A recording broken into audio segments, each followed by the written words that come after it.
the D-Day for PLE exams, where many candidates, over 400,000 of them, are expected to be sitting their primary examinations, primary leaving examinations. A very big day for many of them. We do hope that there won't be disruptions, mostly with the rains, which have been disrupting many places across the country. But now, still related to the same matter, the school heads have been cautioned against disrupting the examination process in the name of removing school fees defaulters. Daniel Oldong, the executive director of the Uganda Examination Board, says that this is contrary to Section 31 of the UNEB Act of 2021. He made this caution while addressing journalists at the Uganda Media Center ahead of the PLE and USC exams that are set to start this week. We have more of this story. Science. You'll be ready what? Science. At 9. Although the briefing, which is part of the preparatory stage, does not constitute the actual examination, head teachers are often urged to use it to educate their students on the examination code of conduct. While addressing journalists at the Uganda Media Center, Dan Odong, the executive of the UNEB, revealed that both primary leaving examination and the Uganda Advanced Certificate of Examination USC will commence with a briefing on the 7th and 10th of November respectively. We are here to commission the start of the primary leaving examination as well as the Uganda Advanced Certificate of Education examination, which will also start a week from now.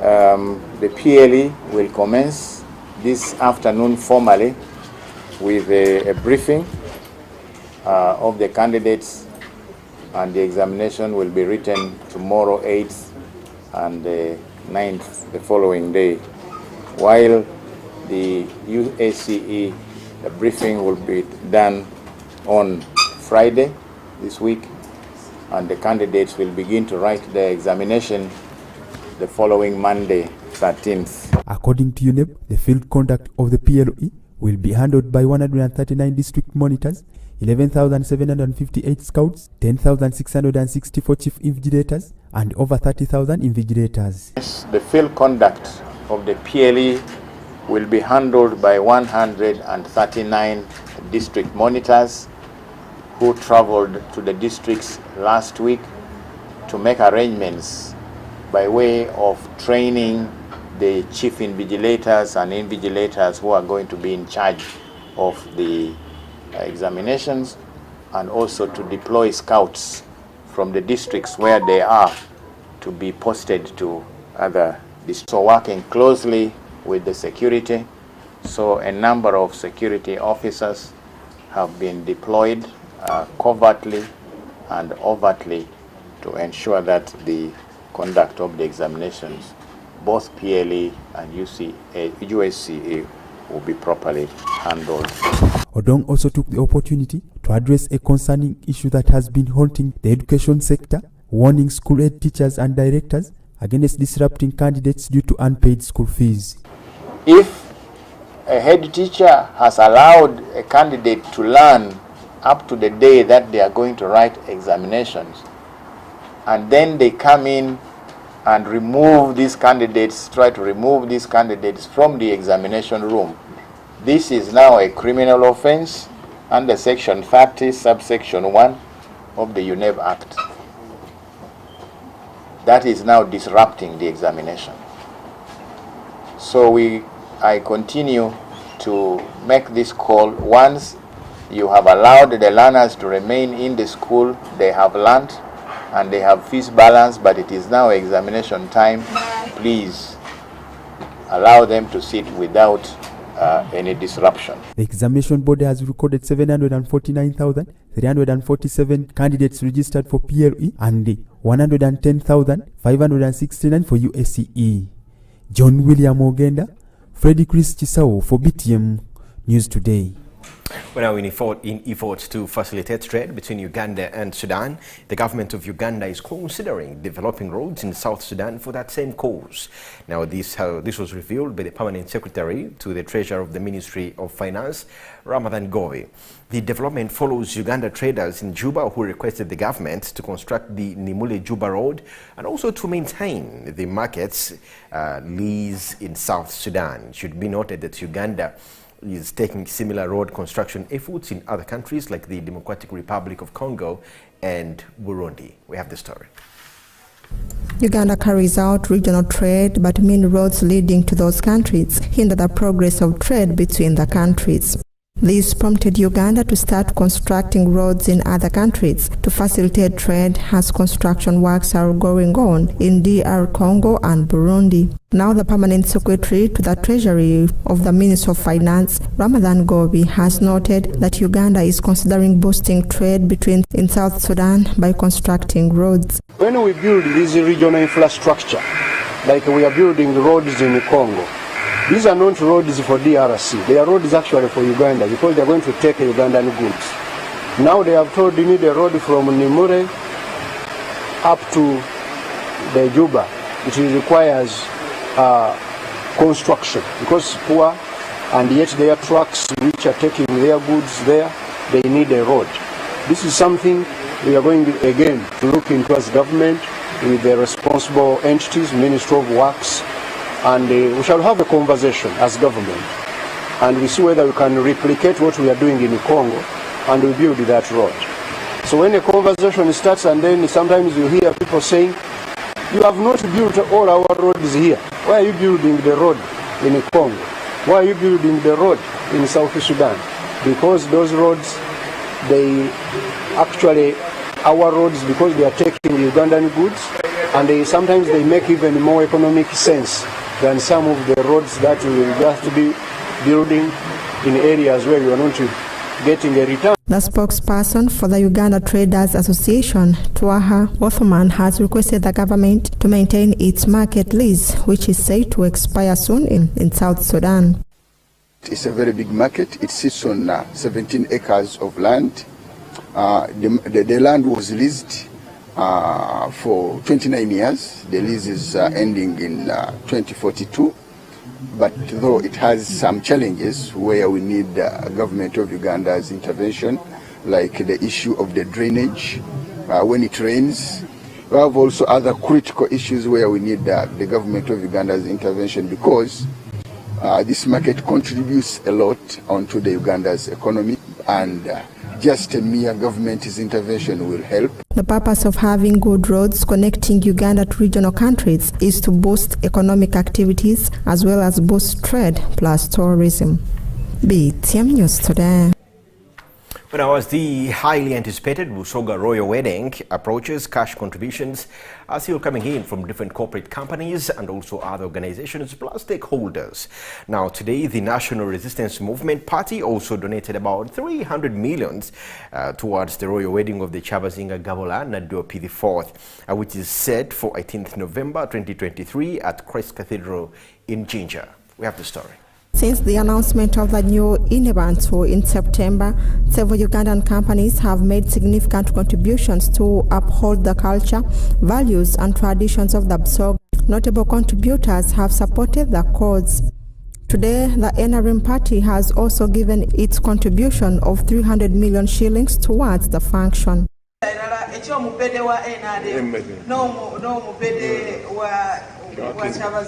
ate nga n'ekisoose so ekyo ekyababiri tukibaga kubanga tubaye tukibaganga bira byonna byonna tubaye aye ekyo kati kibageme ife twire mu kifaananyi so nenda kubasaba abanange bakagwa tusooke twire kumbali batuwe ekifaananyi kyabapenyaako beemale.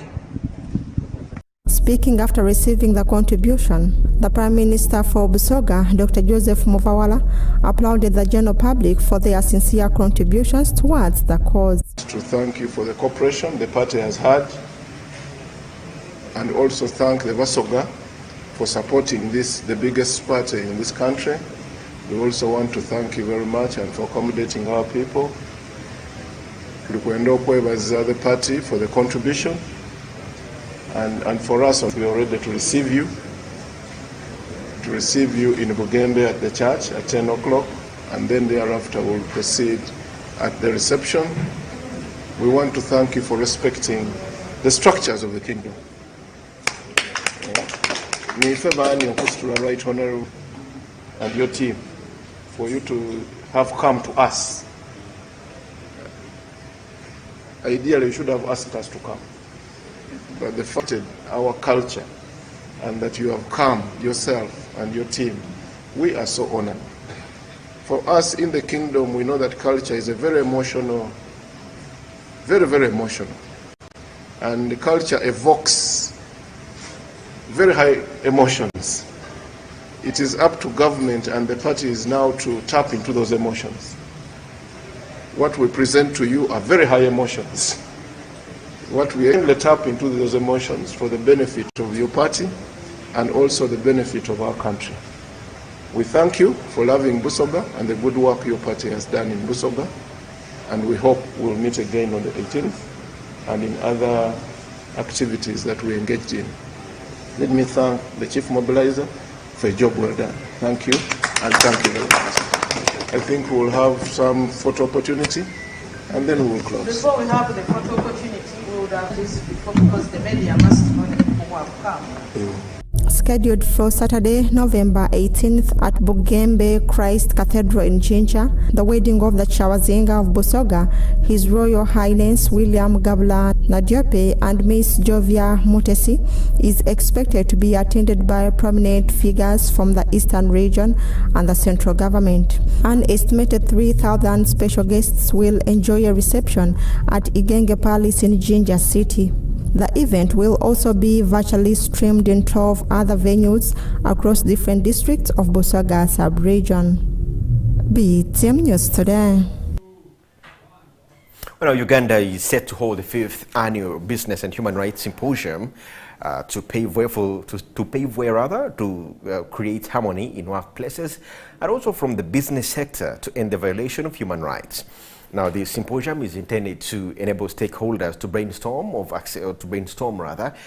accessing justice, business, and also human rights for social and also economic development. Now, while addressing journalists at the Uganda Media Center, Bernard Mujuni, a commissioner at the Ministry of Gender, noted that this year's theme of assessing Uganda's journey to access justice for business and human rights was carefully chosen to address issues of knowledge, gaps among citizens on their rights, long-distance courts, which limits physical accessibility, among other factors. We have this big story. The annual symposium brings together stakeholders in Uganda and globally to take stock of the opportunities and challenges in advancing respect for human rights by businesses at national and regional levels. The participants explore how accountability and remedy mechanism for business-related human rights abuses in Uganda can be enhanced to advance respect for people and the planet in the next decade. In a bid to seek remedies and mechanisms, Bernard Mujuni, a commissioner at the Ministry of Gender, noted that the government has trained different local government officials on grievance handling. Developed and issued a circular to all local governments on requirements of establishing grievance handling and redress mechanisms where people are aggrieved, and trained district executive committees on grievance redress handling mechanisms, conducted community sensitizations on business and human rights together with the Uganda Human Rights Commission and other entities. Due to the stringent context of Karamoja, many underage children are exposed to child labor protection concerns at an early age. Mujuni says police, local councillors, and representatives of the court have been trained on issues of business human rights. Also trained all district local governments in Albertine region and Karamoja region on issues of business and human rights, and these are areas of extractive industries. Extractive industries have challenges because they use a lot of child labor. And child labor means, encrypting or just getting children to go underground because of artisanal mining. Children are light in weight and they are small in size, so they are likely candidates to go a square mile underground to pick gold. Can you imagine? And of course, they don't benefit at all. And these are the things we are talking about. He has further rallied the community to take full responsibility in preventing violations of human rights. While we pledge to continue working collectively as government entities to address these challenges, it is the responsibility of the different stakeholders as well as all of us here to prevent violation of human rights at all levels. We call upon business operators and other players to adhere to human rights standards, embrace positive conflict resolution mechanisms, and also take steps to close gaps and lead to increase we close the gaps that lead to the increase in cases and violations. This year's edition will be celebrated under the theme Assessing Uganda's Journey in Access to Justice for Business and Human Rights. John William Ogenda, Freddie Chris Chisawo for Btm News Today. Now, earlier on today, transport was brought to a standstill when the River Kafu paralyzed along Kampala-Hoima Road, when River Kafu flooded along the Kampala-Hoima Road after a heavy downpour last night. Now, the developments left many motorists plying the Hoima route stranded, and the River Kafu flooded last in 2015 and separated Hoima and Chankwanzi district for some good time. Now, commuters were advised to use alternative routes to continue with their headwise. Now we have them all. Planning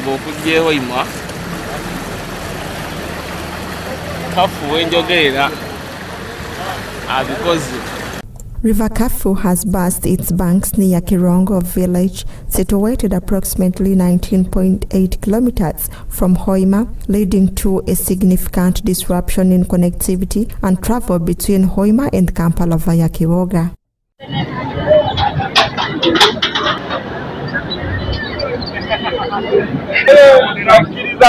The sudden flooding of the river has caused concerns for motorists, commuters, and residents in the affected areas, prompting the need for alternative routes and safety precautions.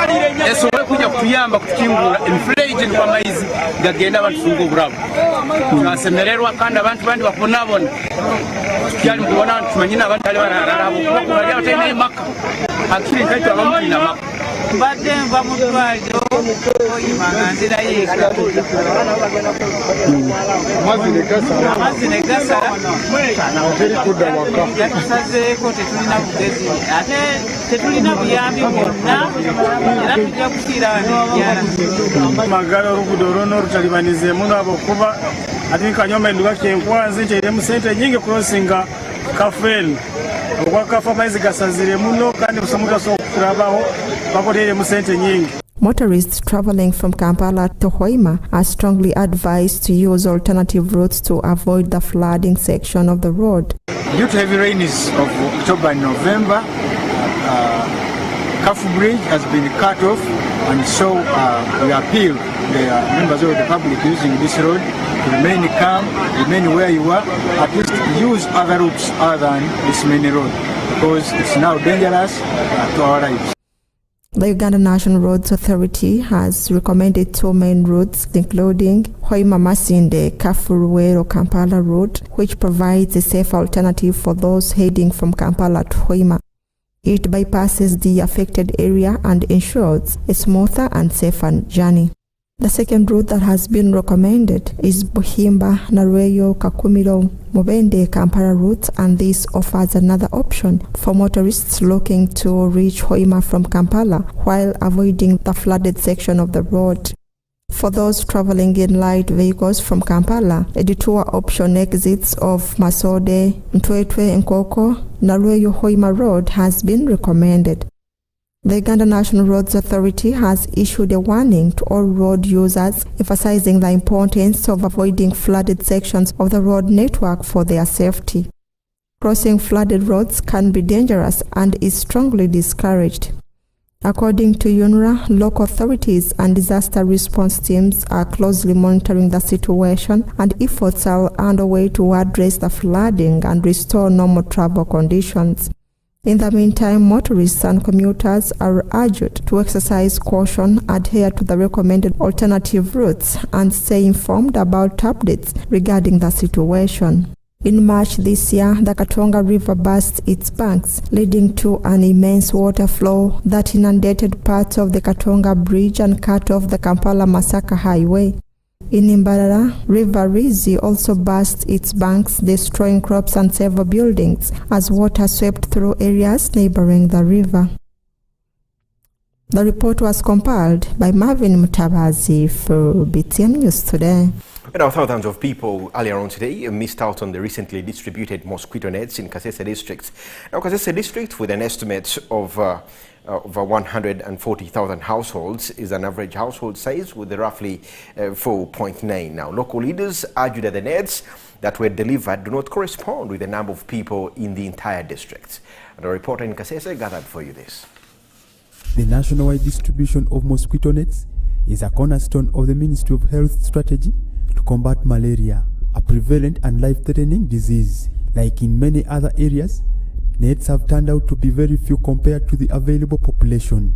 Net distribution in Kasese also faced a similar challenge. According to Israel Masereka, the area councillor of the Amabia ward, revealed that the nets were inadequate for the entire population, thus criticizing the mode of planning used by the Ministry of Health to budget for this activity in their district. Alone, Krebekota, we have 2,000, we have so far given 1,000 out of 5,000. So 4,000 households have missed out.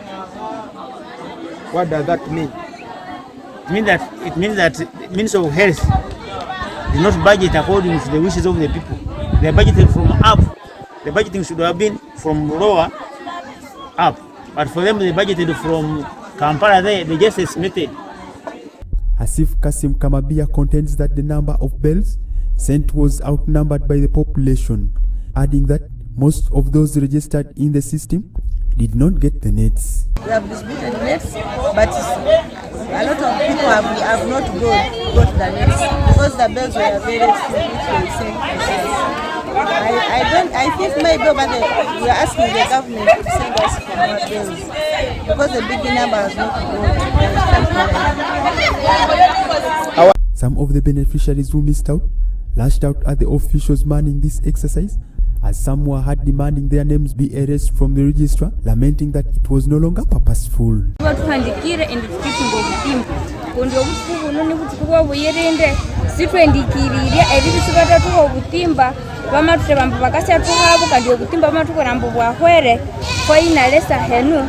tukanza bihamena wetu mu system abo byo batekira mukonde bangana tufara no mwabindi bindu ifo minya tumbinu baje satwa biro butimba kwesi baje tufara mwabindi bindu so ekichanga saba abandu ebukarani bekasese abuna bo batetu ngo butimba mwire tuyirwire kutulikindikiriria. Similarly, the deputy RDC of Songora County, Mobingwa Zefa, has also expressed dissatisfaction with the contractor who only delivered mosquito nets to sub-county headquarters instead of delivering them to the parish levels.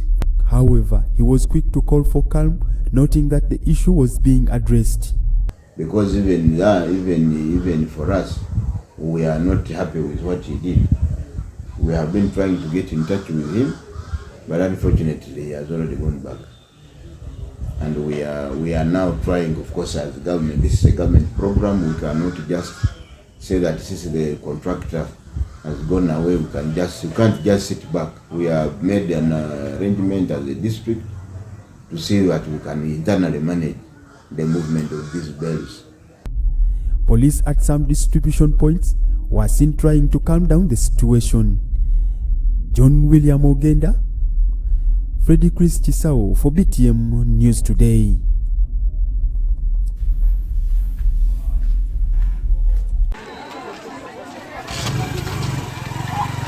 Well, Old Kampala Police Station is investigating a robbery incident which happened last week in Kampala, where a Chinese investor was robbed. Now, it is alleged that a group of 4 border riders along Martin Road in Kampala surrounded Mr. Li Shao and took about 200 million shillings. The development was confirmed by the Deputy Kampala Metropolitan Spokesperson, ASP Luke Oyesjire, while giving security updates right here in Kampala. We have more.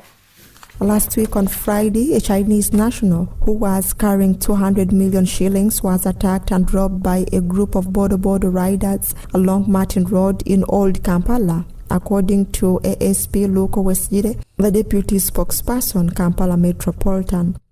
Where we are investigating an alleged robbery of cash worth 200 million Ugandan shillings The incident happened on the 2nd this year, along Martin Road, when unknown border riders, who were 4 in number, rounded up Mr. Li Shao, a Chinese national working with the Top Chongo company. He was pulled off a motorcycle, and a bag which he says was containing 200 million Ugandan shillings was taken from him. Meanwhile, Mr. Li Shao fired bullets in retaliation to the thugs. However, no one was injured, according to Luke. The suspects were fleeing. He pulled out his pistol, discharged 5 bullets, but unfortunately or fortunately for him, no thug was got in this kind of shooting. So we managed to exhibit the gun and also investigate the circumstances under which he was robbed.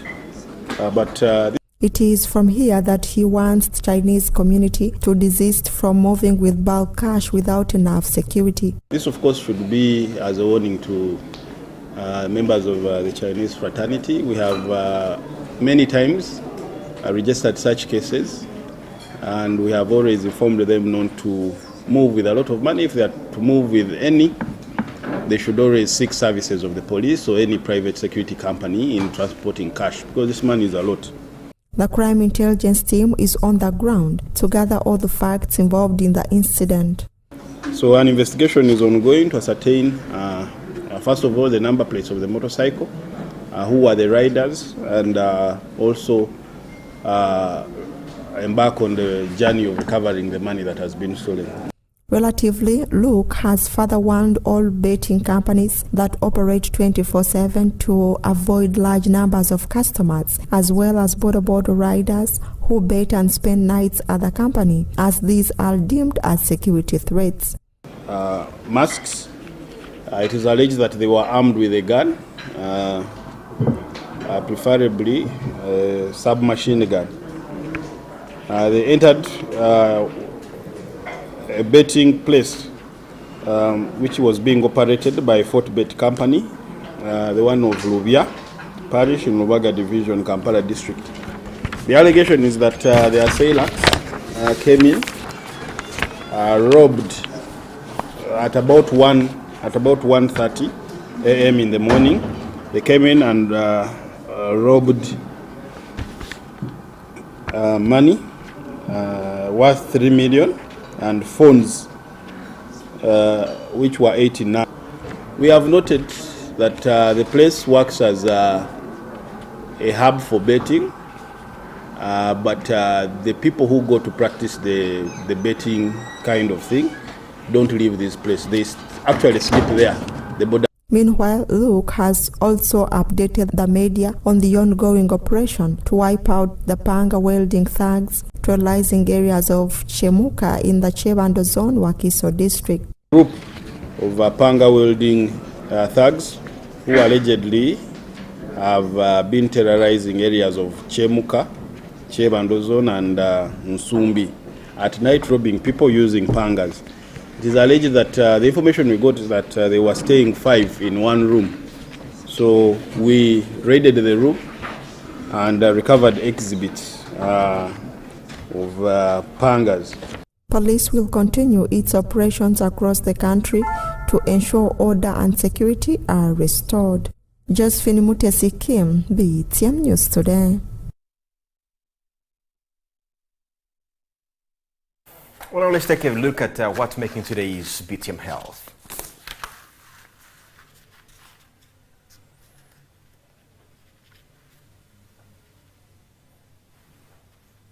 Well, now, in today's Btm Health, they're going to be...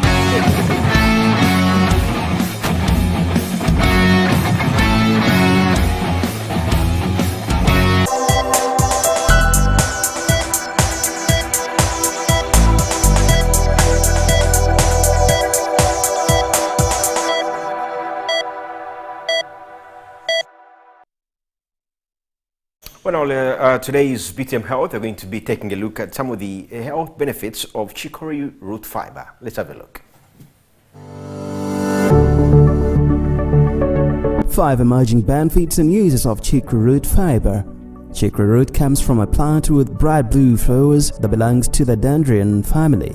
Employed for centuries in cooking and traditional medicine, it's commonly used to make a coffee alternative as it has a similar taste and color. The fiber from this root is purported to have numerous health benefits and often extracted for use as food additive or supplement. Now here are 5 emerging benefits and uses of chicory root fiber. Number 1. Packed with the prebiotic fiber inulin. Fresh chicory root is composed of 68% inulin by dry weight. Inulin is a type of fiber known as a fructan or fructoric acyclide, a carbohydrate made from a short chain of fructose molecules that your body doesn't digest. It acts as a prebiotic, meaning that it feeds the beneficial bacteria in your gut. These helpful bacteria play a role in reducing inflammation, fighting harmful bacteria, and improving mineral absorption. Number 2. May aid bowel movements. Since the inulin in chicory root fiber passes through your body undigested and feeds your gut bacteria, it may promote health digestion. In particular, studies suggest that inulin can relieve constipation. Actually, a 4-week study in 44 adults with constipation found that taking 12 grams of chicory inulin per day helped soften stool and significantly increased bowel movement frequency compared with taking a placebo.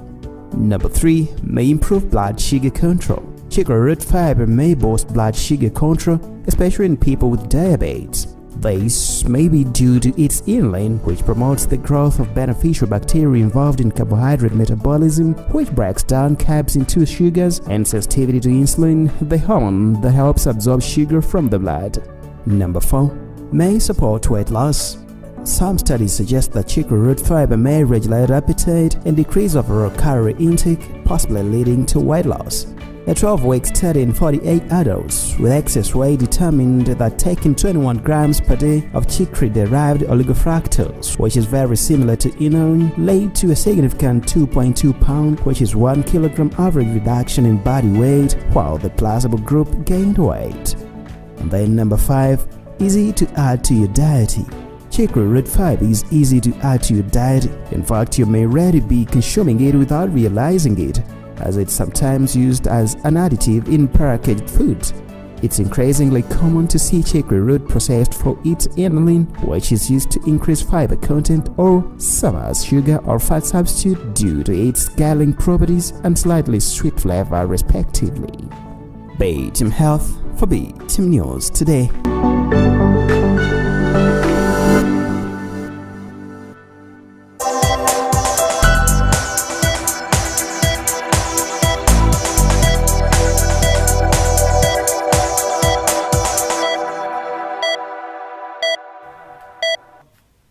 We're now going to be going for a very short break, but when we return, we have more news, including what's coming from the Need Party camp and what they're talking about NUP when we come back next.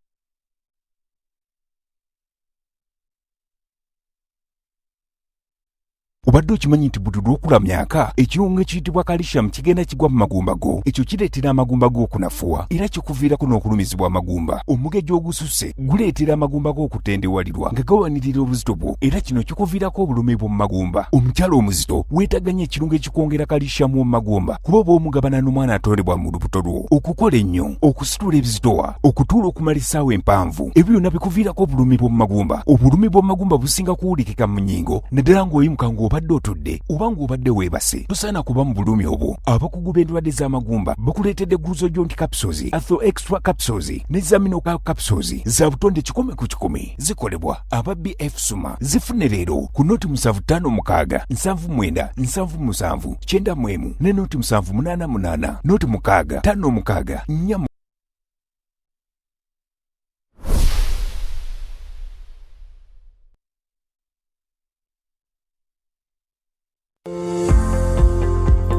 Uganda, your #1 leading education newspaper, is back, bigger and better. Articles to fully suit the educational triangle from the government, schools and parents all over the country, aiming at answering the ever left out questions, not forgetting revision questions and answers set by experienced teachers to prepare students for their finals. The Lana newspaper is supplied to over 12,068 schools all over the country with affordable advertising rates. We offer many more services which include uniform and sweater tailoring, all with an aim of easing work for the educationists. Contact us on 0754 777 029 or 0774 621 539. Email us on info@lananews.com or visit our website at www.lananews.com. You can also visit our offices at City Center Complex, Room J15, 4th floor, along Loom Street. The Lana, prioritizing education.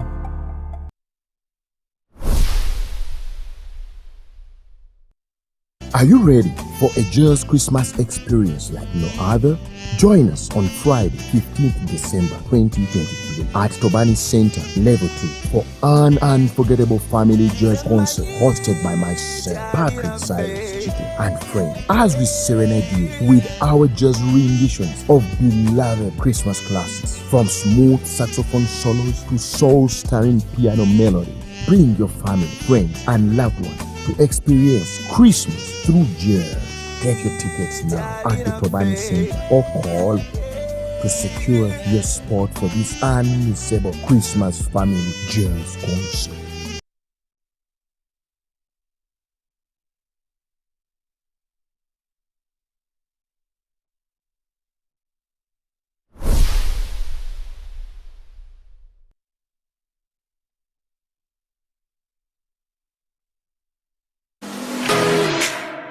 Have you looked for the best schools and you can't find any for your child? Here is the solution. Chikaya Secondary and Vocational Schools. We have both secondary and vocational section. We offer sciences and arts at secondary section. We have equipped library and the fast internet where Alana gets time to research more. We offer vocational studies, courses like mechanics, plumbing, hairdressing, catering, and many more, in order to prepare your child to be a job creator, not a job seeker. We also good in co-collegiate activities like in volleyball, netball, football to discover and improve their talents. For more information, call us now on 0757 641 157. Find us in Chikaya Village, Bulenga, on Mitiana Road, 7 miles from Kampala.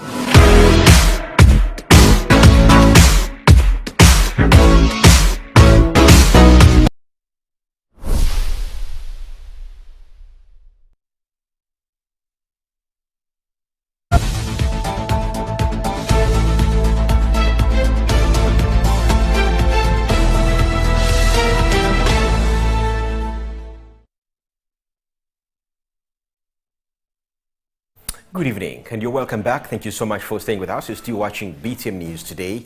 My name is Paul Collins. On a day when we are just awaiting for the PLE exams to be appearing tomorrow. Earlier on, we had a message from UNEB saying that the teachers and the examinations by chasing away pupils from sitting their exams. And now let's continue. The National Economic Empowerment Dialogue NEED Party has congratulated the National Unity Platform upon opening new party headquarters in Makere, Kavle. Asman Odaka, the Secretary General of the NEED Party, while speaking to BTM TV, asked the opposition to start looking at the transition politics as a bigger picture before the 2026 general elections. We have the story. Last week on Friday, the National Unity Platform Party opened their new party headquarters at Makere, Kavle amid its tight security pressure. Days before the inauguration, the RCC of Kawempe Mr. Yasin Jasabigu reportedly instructed the National Unity Platform Party to reschedule their ceremony due to the presence of a VIP in the area. Speaking to Asman Odaka, the General Secretary of the National Economic Empowerment Dialogue, he congratulated the National Unity Platform Party on this milestone, saying it is one of the ways to give the party a sense of belonging. I want to congratulate my brothers actually a sister organization I would call, but the big one, because they've been there before us.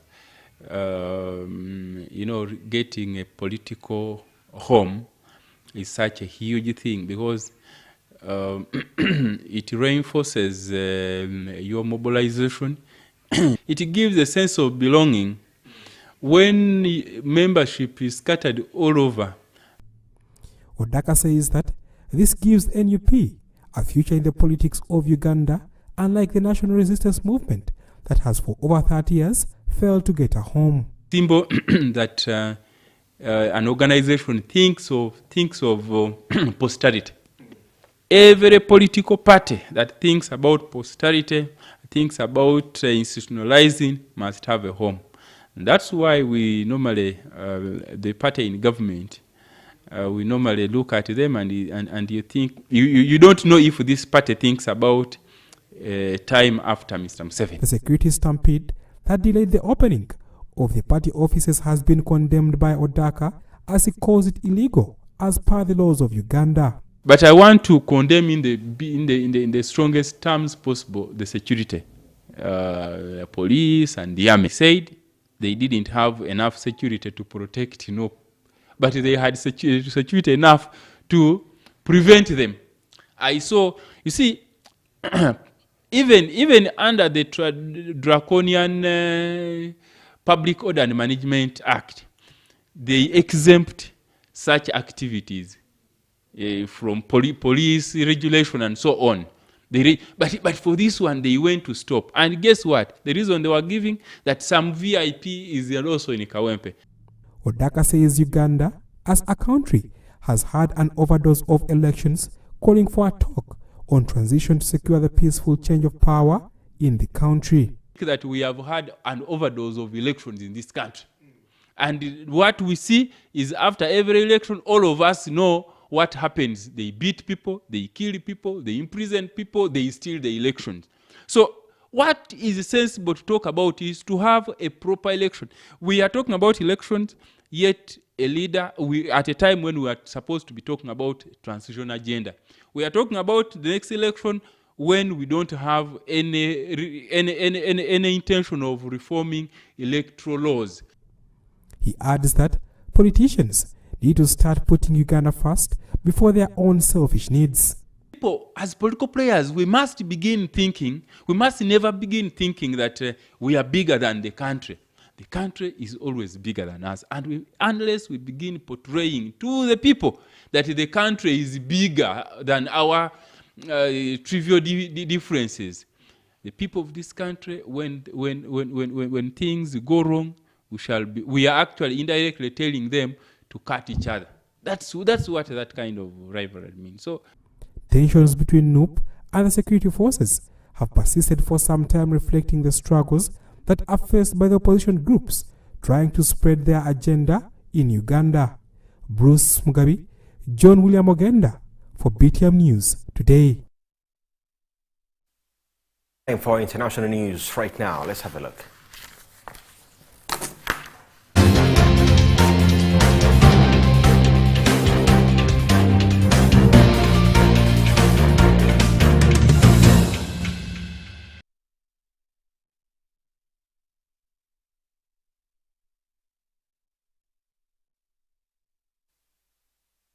After the shell hit its market, according to an NGO report.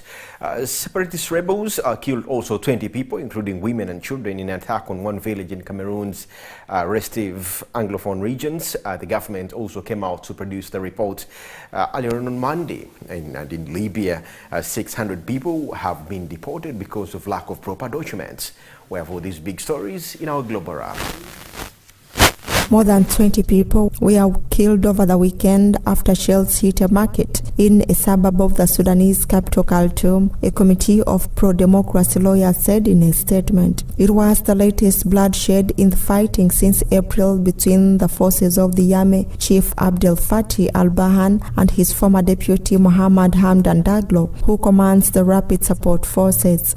Over the weekend, a medical source said shells that hit houses in Khartoum had killed 15 civilians. Omdurman has repeatedly been the site of fierce battle between the two sides. Though most of the fighting was previously contained to the capital and the western region of Darfur, it has also spread to areas south of Khartoum, according to witnesses. More than 10,000 people have been killed in the Sudan conflict so far, according to a consecutive estimate by the Armed Conflict Location and Event Data Project. The war has caused an estimated 5.5 million people to flee both within Sudan and across borders, according to the United Nations.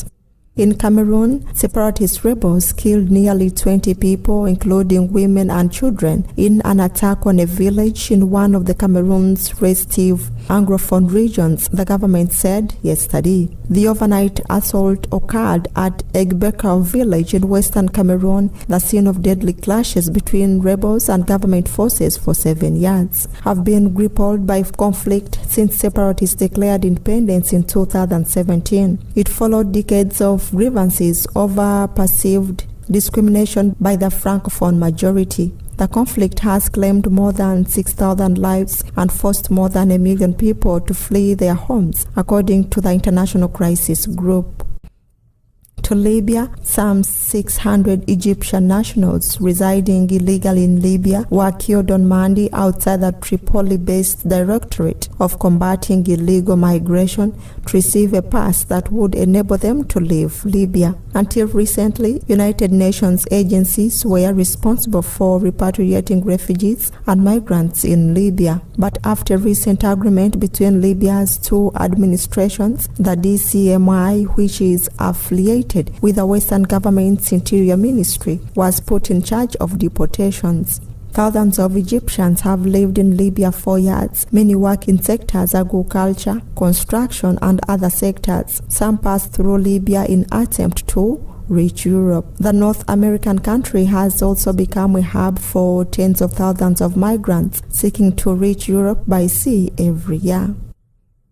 In other stories, the Hamas-run health ministry in Gaza says more than 10,000 people have been killed in the Palestinian territory since Israel started bombing it last month. More than 4,000 of those killed were children, the ministry said. The number surpasses the UN's figure of about 5,400 killed in Gaza in all of Israel's previous conflicts with Hamas since it took control of the territory in 2007. Israel began bombing Gaza after Hamas killed 1,400 people and kidnapped more than 200 others on 7th October. It says it is destroying Hamas's infrastructure and killing its fighters so that it will no longer be able to pose a threat to Israel. Hamas is a proscribed terror organization in many countries, including the UK and the US. The head of all major UN agencies have issued a rare joint statement calling for an immediate humanitarian ceasefire, saying enough is enough.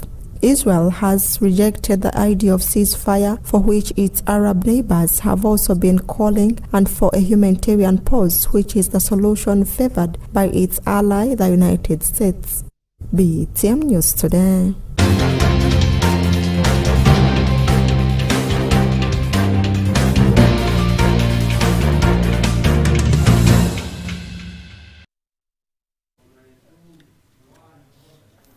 Well, it's time to take a look at what's making the biggest story in sports right now.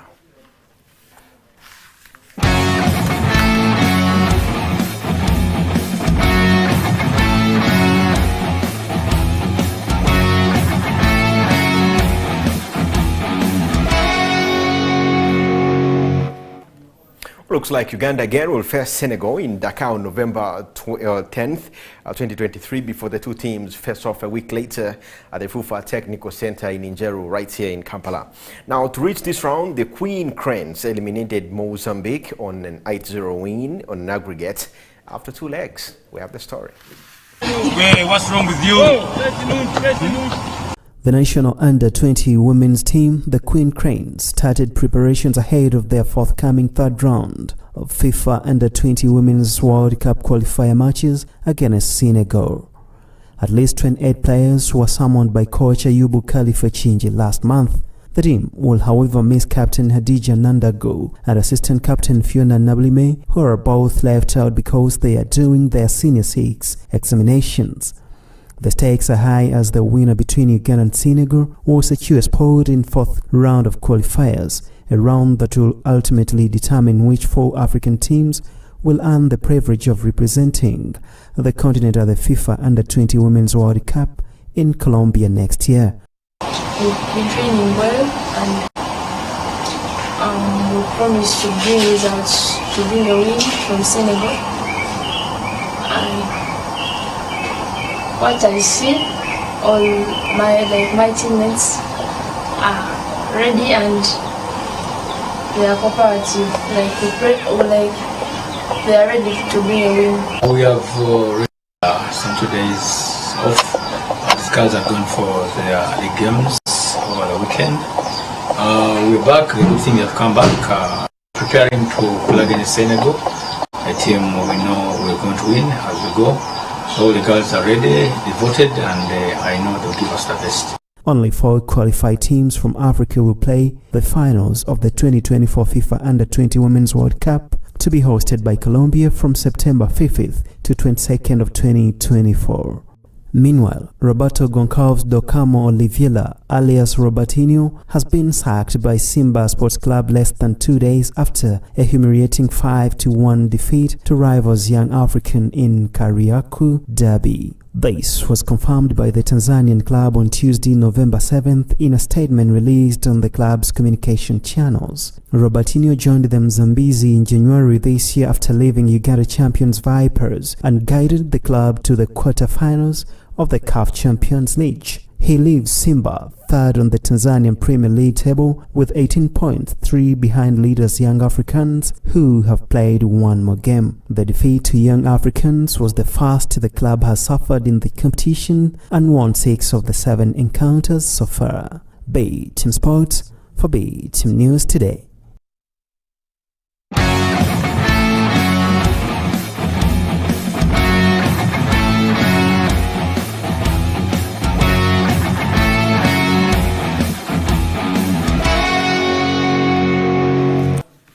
Well, my producer tells me that it's already time up for me, and from me and the whole newsroom, that's all we could manage to give you for today. And Btm News Today will be returning back tomorrow. Thank you for being a very good viewer. Have a very great night, and God bless you.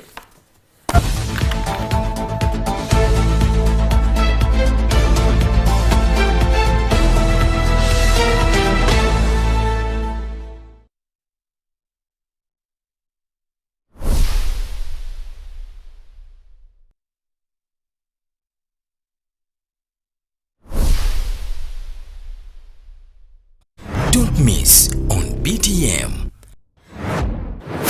As you can juwasa. Chemanyi wachikola dda n'otegeeza ndugu nti kawazawazayo ku BTM TV yo wekabeera zibera ssaawa 7 ez'amalya g'ekyemisana ne tukaddamu n'ekiro zibera ssaawa 5 ez'ekiro kuva ku Monday paka Lwakutaano. Tale of the 9 ketugenda okunyonyoka ku BTM TV yo nga bulijjo season ey'okubiri.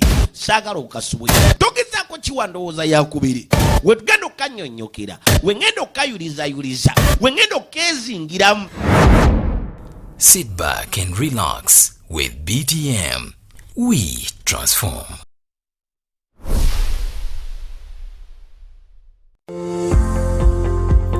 Uganda, your #1 leading education newspaper, is back, bigger and better. With articles to fully suit the educational